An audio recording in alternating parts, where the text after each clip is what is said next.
Takže čau lidi, já vás vítám u mého nového videa a teď akorát doufám, že mě slyšíte, protože já jsem si to dal na sluchátka a nejsem si jistý, jestli je slyšet hra a jestli jsem slyšet i já. Takže kdyby nebyla slyšet hra ani já, tak se za to moc omlouvám a buď to tento prolog nebo něco takového dodám potom, až to budu stříhat, tak to vám domluvím, a nebo tam šupnu nějakou hudbu a na začátek dám omluvu. A jestli mě slyšíte, tak to je úplně v pohodě. No a dnes vám chci ukázat jenom to, jak zaútočit v Town Hall 6 a míň, jakože třeba můžete zaútočit takhle i v Town Hall 5 nebo v Town Hall 4. No a já myslím, že byste se na to mohli vrhnout, protože dneska mě strašně blbne program na točení videí a asi tak za minutu a půl se mě vypne, takže jenom doufám, že mě to vydrží a bude to takhle dál. Tak zatím čau a ukážu vám, jak teda bojovat.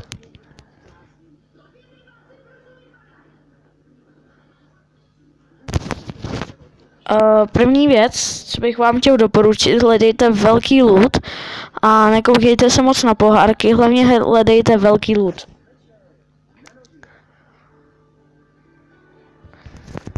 No a co bych vám chtěl ještě doporučit je, abyste, když si děláte obry, no tak abyste si když si děláte obry, tak abyste si k tomu dělali takový ty bombry nebo prostě takový ty kostlivce, jim nosí k těm plotům ty bomby, no a tím pádem vám tam udělají to, rozboří ten plot, takže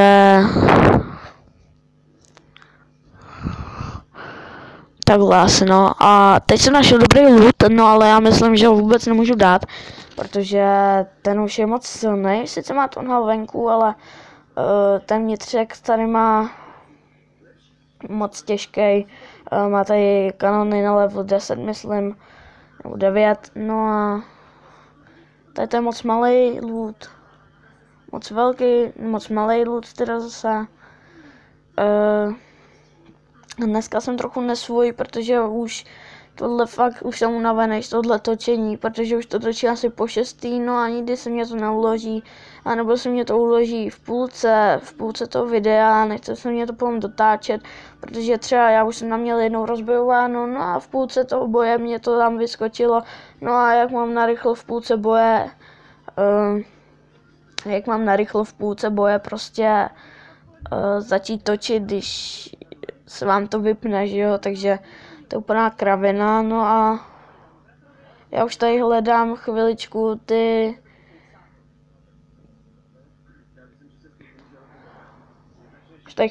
hledám ty looty, už to hledám minutu možná, ale třeba to prostříhnu, nebo třeba to neprostříhnu, ještě nevím. A tady prostě není žádný dobrý loot. Taky jsem viděl prostě hack, že vám to ukáže jenom looty třeba nad 100 000, což je úplně bombastický. A asi si to taky stáhnu. Jako není to hack, je to spíš taková pomoc v tom, že si můžete vybrat, jak to chcete, nebo jako jak chcete, kolik chcete peněz, no a takhle v tom lootu, takže to je fakt dobrý a možná, jestli to najdu, tak bych vám to mohl dát i do popisku videa, ale já myslím, že už to nenajdu.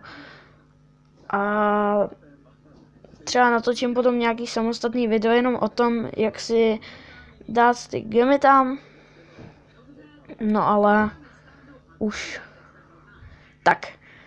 Konečně jsem našel dobrý loot. Je tam nějakých 160 000, takže to je v pohodě.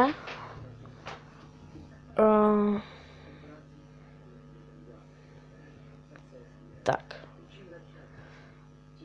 Začneme tím, že se koukneme do těch rohů, no a sem pustíme ty bůdry. Teda na ty bůdry pustíme a na army campy pustíme vždycky jednoho wizarda nebo dva. No a teď už začneme se samotným bojem. Nasadíme všech 9 obrů, co tady máme. No a teď nasazujeme po dvou. Tak.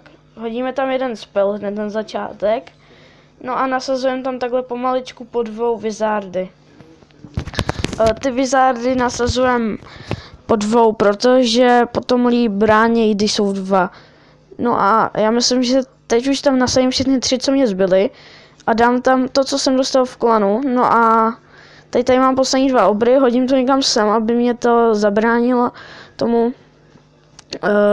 Heal mě to, teď jsem hodil špatně ten heal, protože ten jsem měl hodit někam doleva, aby ten obr zůstal na okraji.